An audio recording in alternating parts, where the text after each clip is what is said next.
Hello everyone, this is Moses from Zaatar Gardens. Here's my little baby Talin. Say hi, Talin. Oh, she kind of gave you an inward kiss. I don't know what that was. So I'm going to make this video quick. I just did another video on the informational aspect of the Li Jujube. And this is going to be a video about its interesting growth habit. Since I've purchased this tree, here's the Li Jujube, L-I. Since I've purchased this tree, I've been looking everywhere, been asking everyone I know that grows it, been asking online, on YouTube, anything. Excuse me, there's a ladybug on me. Not a problem, but still, I don't want it crawling on my face. No one knows how to prune it. How do you prune a jujube? Everyone in California told me, don't worry about it. In California, it's well known that jujubes, at least for Li, go straight up and skinny. And they were right. That's all it wants to do. It doesn't want to branch out. But still, you have to prune. I mean, you just can't leave it alone. As a longtime gardener, I have to prune. I can't just leave it. I guess I could, but I'll have problems. I'll have sleepless nights knowing I didn't prune something. So there's something very interesting that I've learned with jujube.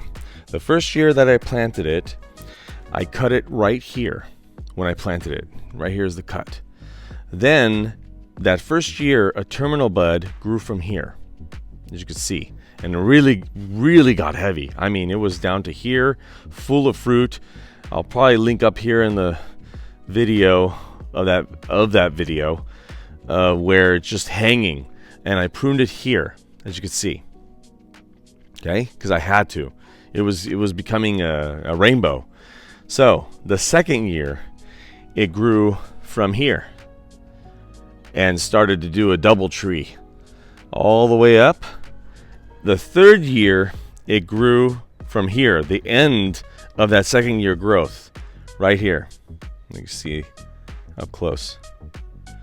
So the third year. Now the fourth year, there it is. I've been looking for the bud. You see that thick growth? The green? That's the terminal bud.